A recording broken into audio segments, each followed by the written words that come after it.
C'est un vétéran de la politique ivoirienne, Laurent Gbagbo, qui s'engage une nouvelle fois dans la course à la présidentielle en Côte d'Ivoire.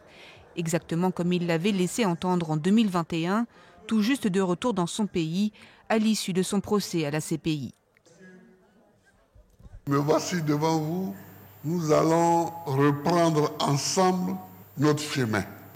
Son parti, le PPA, le Parti des peuples africains, l'a désigné samedi comme candidat à la présidentielle de 2025, alors même que l'ex-président est frappé d'inéligibilité dans son pays après avoir été condamné en 2018 pour avoir commandité en 2011 l'ouverture des coffres de la BCAO, la Banque centrale des États d'Afrique de l'Ouest.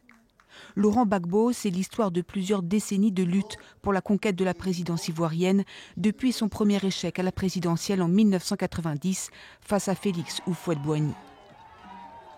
Il accède à la fonction suprême en 2000 malgré des résultats contestés. L'élection présidentielle suivante sera reportée à 6 reprises à cause d'une grave crise politico-militaire qui coupe le pays en deux.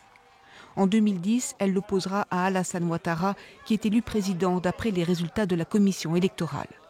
Mais la Cour constitutionnelle de Côte d'Ivoire, elle, fait de Laurent Gbagbo le vainqueur.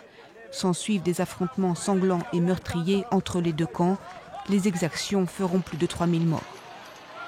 Fin novembre 2011, il est transféré à La Haye pour y être jugé pour crimes contre l'humanité, des accusations qu'il a toujours niées.